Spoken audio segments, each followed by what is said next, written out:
Olá pessoal, mais uma vez no nosso canal de Estrada Física resolvendo a prova da EFON 2017-2018. É uma questão que fala sobre leis de Newton e a gente chegou na questão número 37 da prova branca.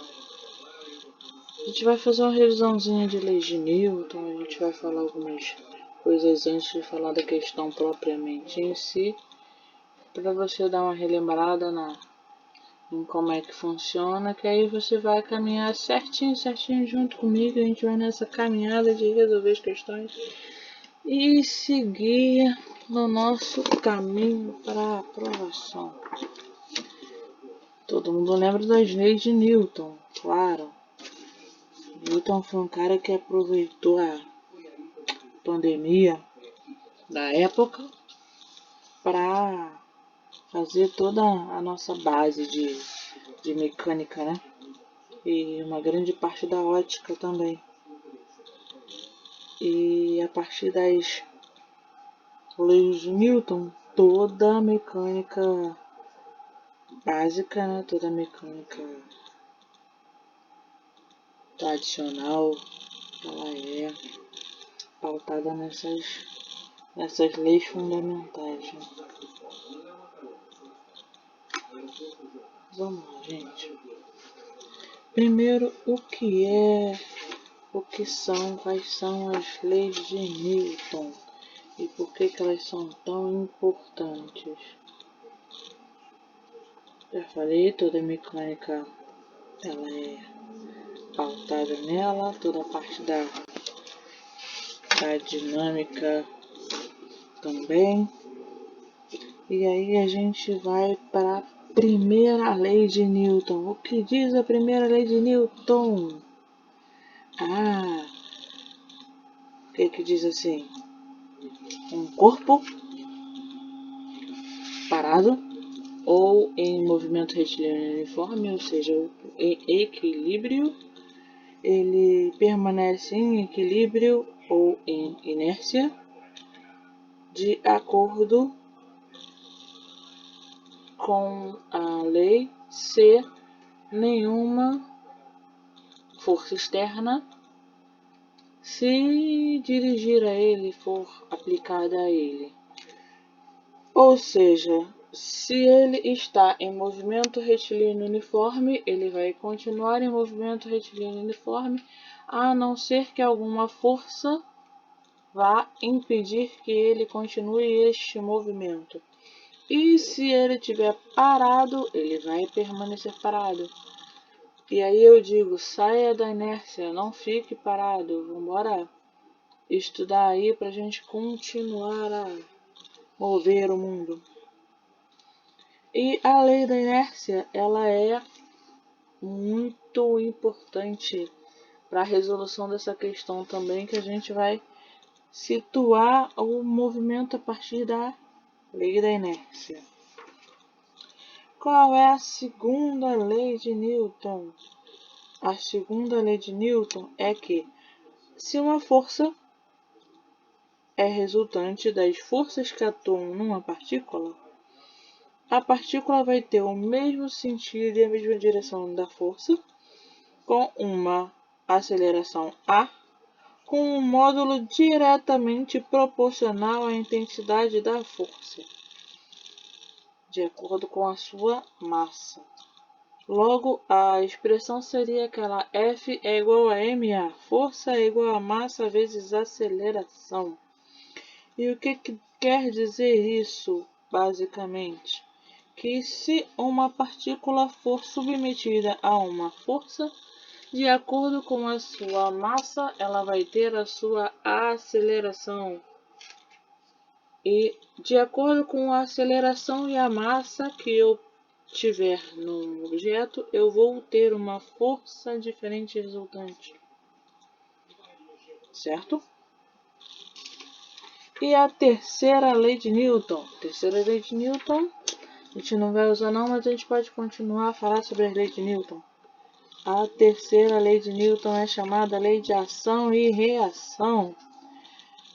O que acontece com a lei de Newton, com a terceira lei de Newton? A terceira lei de Newton diz que todo corpo, quando sofre uma ação, quando sofre uma força, ele responde exatamente com uma força igual em sentido contrário, chamada reação. Ou seja, a toda força de ação correspondente de uma reação, a força tem sempre a mesma idade, a mesma direção em sentidos opostos e estão aplicadas em corpos diferentes. Isso quer dizer que, quando eu empurro uma mesa, a mesa me empurra. E a partir dessa lei também é que nós conseguimos andar, porque nós empurramos o chão e o chão nos empurra para frente de volta, para que nós possamos caminhar, certo? E aí a gente está falando de referencial e de observações. Quando a gente começou a falar sobre movimentos, a gente falou sobre referencial inercial e não inercial. O que é isso? É quando eu estou olhando as coisas paradas num lugar e a coisa está passando por mim. E quando eu estou dentro do movimento e tem outra coisa em movimento também. Vamos dizer assim, eu vou fazer um desenho aqui e a gente vai continuar a seguir um caminhozinho. Bem tortinho, mas vamos. Vamos dizer que eu tenho um vagão de trem. Vamos começar com o que eu já sei, só para a gente visualizar. Se eu estou aqui fora, vendo alguma coisa aqui, ó, pela janela do vagão, pendurada, eu estou vendo este objeto aqui se movendo também, junto do caminhão, do trem, do carro, enfim. E se eu estiver aqui dentro do vagão observando, vamos dizer que eu tô aqui, ó, sentadinho aqui vendo o objeto. Eu também vou ver o objeto se movendo, dependendo do movimento que tiver, se for uma freada brusca ou se for uma aceleração mais acentuada. Por quê? Concorda que eu aqui dentro estou parado aqui dentro? Quando o ônibus está em movimento, em relação ao ônibus, eu estou parada e o objeto está parado também. Se tem uma freada brusca, o que acontece? Você é automaticamente jogado para frente. Por que você é jogado para frente? Porque o teu corpo entende que você está em movimento e vai querer que você continue em movimento. A mesma coisa que com a bolinha. Se eu estou parada, a bolinha está parada. E se por um acaso ele sair muito rapidamente, ela é empurrada, parece que ela é empurrada para trás, porque ela tende a ficar no local onde ela estava enquanto estava parado, quando o ônibus, o caminhão, o trem, o carro estava parado. E aí vamos continuar aqui, vamos lá. Imagina a bolinha pendurada. Nessa posição inicial, o vagão parado, o fio, vamos lá, quando está parado, ele está lá, ó, paradinho, paradinho, paradinho.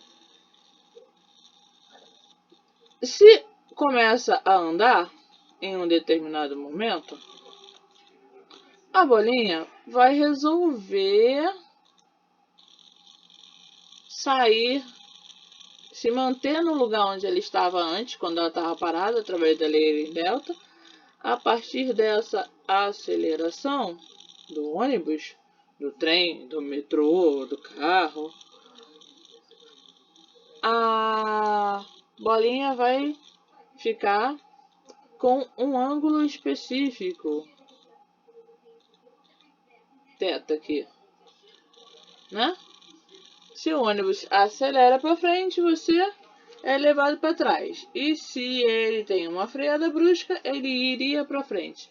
Se fosse uma freada brusca, a bolinha iria para frente, certo? Então, vamos lá. Se eu tenho esse deslocamento de posição, se essa aceleração aqui continuar constante, essa bolinha vai se manter nessa posição constante. Entendeu? E aí a gente vai ter que lembrar das reações, né? Das ações e reações. E vai ter que pensar exatamente na segunda lei de Newton, da força resultante é igual a massa vezes aceleração. Força resultante é igual a massa vezes a aceleração. Então, de acordo com esta massa específica, eu vou ter uma aceleração específica na bolinha. Vai ser esta mesma aceleração do carro, da moto, do ônibus, do trem? Não. Então a gente vai pensar assim. Geralmente aqui deveria estar escrito: um referencial, a pessoa de fora do vagão. A pessoa de fora do vagão vai ver um ângulo específico aqui na bolinha. E se por um acaso ela estiver dentro do vagão, eu vou ver um outro ângulo, um outro movimento. Isso foi muito discutido por Einstein, também através do experimento do elevador, né? Ele provou que estando parado em movimento, você viria as coisas de uma proporção diferente. Assim como se por um acaso eu tô numa estação de trem parado, a minha visão, vamos dizer assim, de impacto vai ser diferente do que uma pessoa que está dentro do vagão. Eu vou achar que as velocidades são diferentes, de acordo com a minha visão. E às vezes, sempre o mesmo objeto pode estar em dois lugares ao mesmo tempo? Não bem assim, não bem necessariamente pela mecânica clássica, mas acontece. Vamos lá. Quando eu falo do referencial inicial, eu estou falando que ele está parado em velocidade zero ou ele está em movimento retilíneo uniforme. Ou seja, se eu estou com o referencial inicial dentro do caminhão, do trem, do ônibus, ele está parado, certo? Quando eu vejo a bolinha passando, se eu estou aqui fora, eu vejo a bolinha com a aceleração do trem. Eu vejo a bolinha daqui de fora, a bolinha vai passar com a mesma velocidade que o vagão, que o trem. Porque eu estou vendo o vagão passando, o meu referencial acaba sendo o maior que eu estou, né? Se a bolinha estiver dentro do vagão, eu tenho uma visão sutil, uma visão diferente. E eu vou ver essa inclinação aqui, ó, de uma forma diferente do que estando lá dentro do vagão exatamente, né? Então vamos lá. Eu falei da lei da ação da segunda lei. da força vezes massa vezes aceleração. Falei do inercial. E vou lembrar que a pessoa lá dentro vai estar com a mesma velocidade daqui de dentro. Então ele vai olhar a bolinha diferente do que eu aqui de fora. Certo? Eu vou ver aqui de fora com a velocidade do trem, né? E estando lá dentro eu vou ver com uma velocidade diferente. Porque a velocidade do movimento da bolinha em relação a mim vai ser diferente. Certo?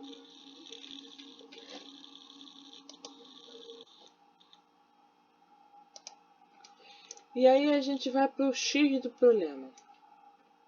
Eu tô falando depois no problema que o meu referencial não é inercial. E dentro lá do vagão, quando a gente está dentro do vagão, o que eu falei aqui? Ó? A gente vai ver o objeto parado. Por quê? Porque a gente está se movendo na mesma velocidade que o vagão. Então, o que está lá dentro do vagão, pra gente que está dentro do vagão, está parado também, né? É como a gente no ônibus. Quem está do nosso lado está parado também. Mesmo que ele vá um pouquinho para frente também, a gente vai saber que aquilo vai estar paradinho. Por quê? A força resultante vai fazer com que a aceleração seja zero. Por quê? Porque eu tenho aqui, ó, uma força-peso com uma tração da corda, né? A tração da corda. Ele vai me fazer uma força resultante aqui, ó, para a direita. Se eu tô com a mesma resultante que ele, eu tô com a mesma proporção, porque eu tô sendo movida por essa força resultante também.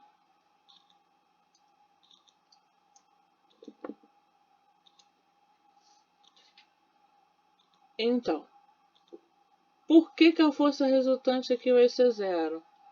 Porque a pessoa que está aqui dentro, ela vê uma força que é a massa vezes a aceleração da bolinha. Porque quem está aqui dentro, ele vê essa força aqui também, que vai fazer com que essa resultante seja cancelada e a bolinha fique parada para mim. Entendeu? Esse é o pulo do gato, é o X da questão da gente começar a resolver essa questão, de lembrar de referencial inercial e referencial não inercial. Então, peraí, deixa eu apagar aqui e vamos embora partir para resolver esse problema. Questão 37 diz assim: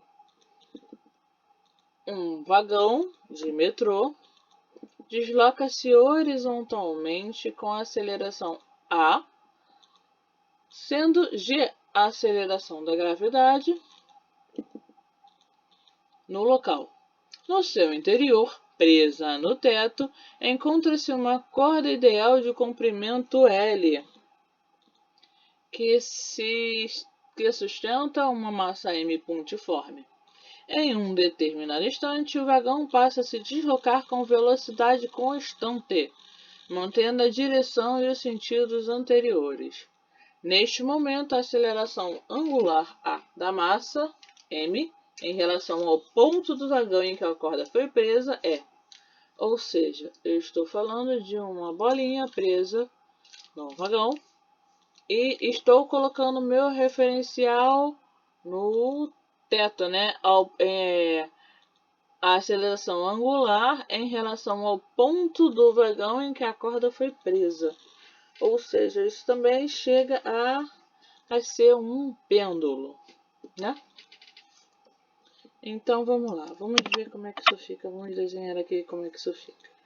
Eu tô com um vagão de trem se deslocando numa aceleração A.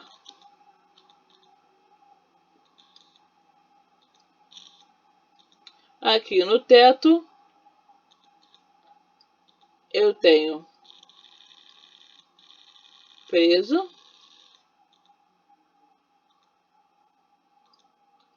uma corda ideal de comprimento Lzão, que sustenta um objetozinho com massa M, certo?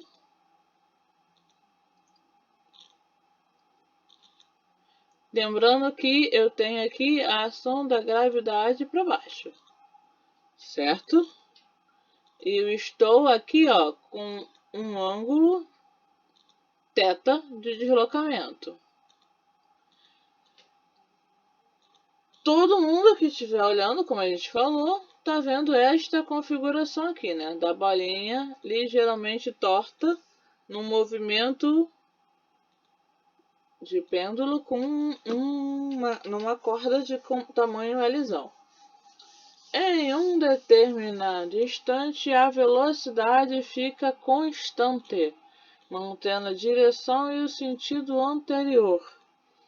Ou seja, eu tô falando que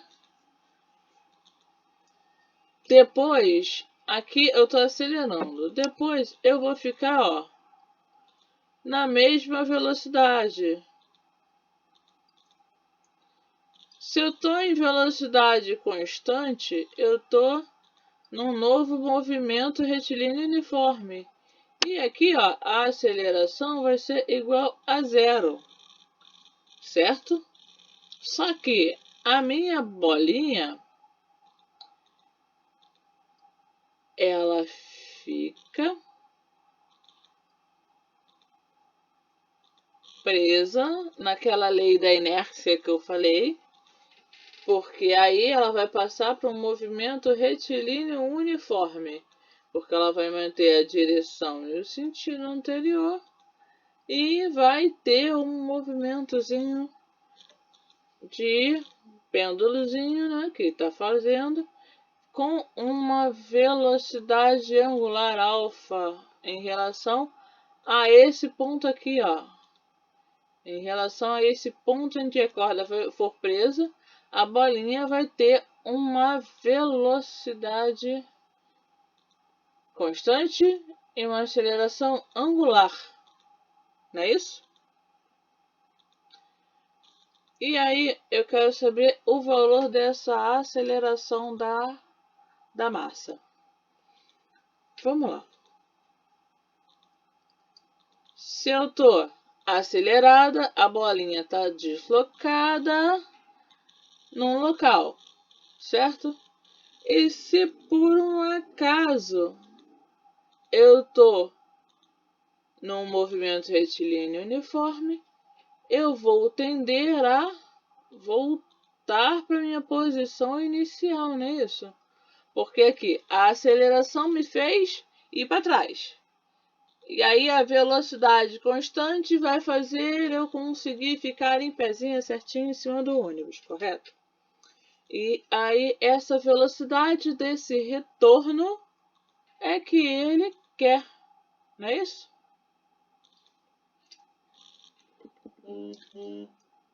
Aceleração angular através da velocidade angular, não é isso? Velocidade é igual a ômega-r e a aceleração tangencial vai ser igual a alfa vezes r, né? Esse alfa aqui é a aceleração angular, é essa aceleração de ângulo aqui, tangencial, não é isso?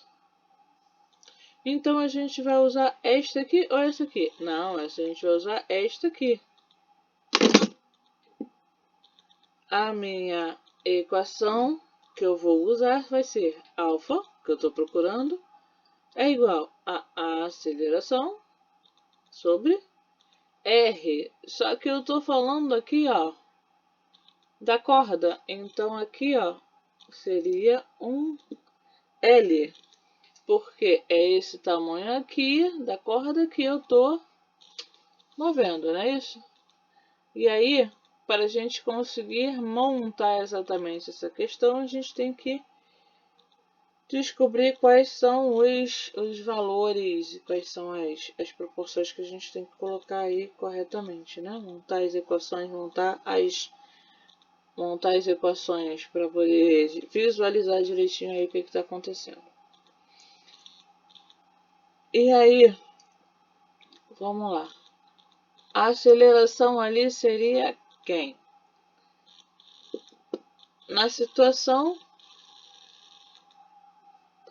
na segunda situação, a gente tem uma força-peso fazendo com que a bolinha volte para o lugar. E a gente tem uma tração na corda. Se por um acaso essa bolinha aqui vai descer, eu vou ter uma força resultante para essa direção. Vamos lá. Vamos lá. Eu tenho aqui o peso. Eu tenho uma tração e tenho a força-peso. Eu vou ter uma força resultante, né? Com um ângulo aqui, ó. E aí a gente vai ter aqui uma componente Px, que vai nos dar a aceleração. E a aceleração, ela vai se cancelar com esta componente do peso Py. E aí, o que vai fazer esse cara descer? É a atração? Não, é o peso, a parte do peso de x, justamente porque ela vai descer para essa direção aqui. Se fosse a atração, a direção seria ao contrário, ela continuaria indo, não é isso? E é ele que é responsável, esse px aqui que é responsável pela aceleração. Então, a força resultante vai ser igual a massa vezes a aceleração, e essa força resultante é o P de x. E o que é o P de x? O P de x, ele é em relação a esse ângulo θ aqui, ó. Que vai ser esse θ aqui nesta posição. Não é isso? Então, o Px vai ser igual a P seno θ, não é isso? Então, vamos ver lá a força resultante, como é que vai ficar. Px é igual a massa vezes a aceleração. P seno θ é igual a massa vezes a aceleração. Eu quero saber a aceleração. Então, vamos isolar logo a aceleração para a gente ver o que a gente vai fazer. Minha aceleração é igual ao peso, massa vezes a aceleração da gravidade, vezes o seno de θ sobre massa.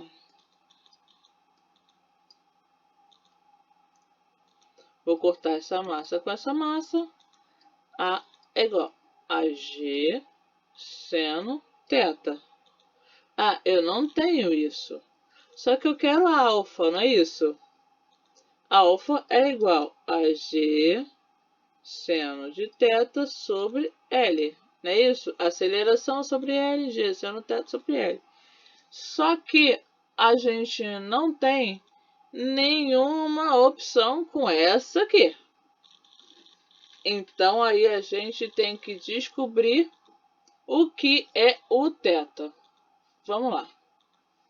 Vamos continuar para a gente descobrir o que é isso aqui, para poder saber o que é esse seno teta aqui. Vamos lá. O que a gente poderia tirar aqui, o que não seria de jeito nenhum? Como é que a gente vai encontrar esse teta? Nessa primeira situação aqui, o que a gente observa? Que a gente está num movimento acelerado. E aí, quem está aqui dentro está vendo a aceleração zero, e quem está lá fora está vendo o movimento acelerado de verdade. Certo? E aí a gente vai lembrar do nosso referencial do problema, né? Que é o ponto do vagão em que a corda está presa. O que eu falei aqui? O cara ali de dentro vê o quê? O peso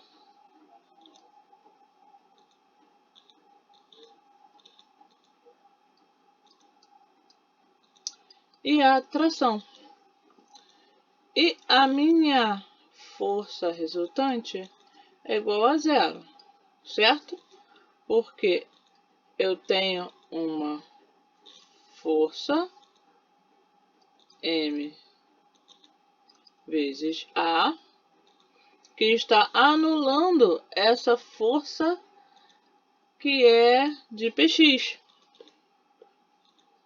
certo? Ela está anulando essa força de Px. E essa força aqui seria o quê? M vezes A da aceleração do vagão. E essas forças, vamos redesenhar isso aqui para a gente verificar aqui como é que a gente vai fazer. Ó, eu tenho a força peso para baixo, uma força tração para cima e tenho uma força F a partir desse ângulo θ aqui. Então, vamos lá. Quem é tangente de θ aqui? Tangente de θ é igual a cateto oposto,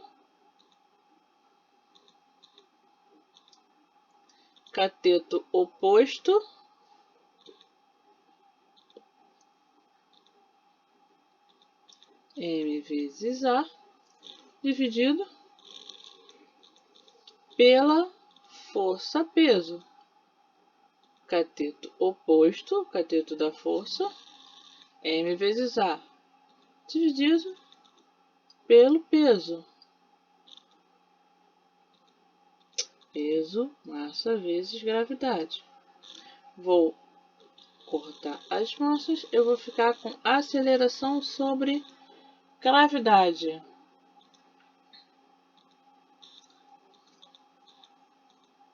Então, eu posso dizer que o θ é igual a um arco tangente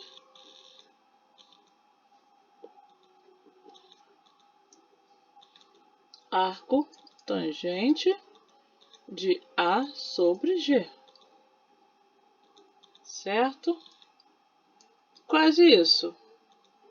Alfa é igual a G sobre L vezes seno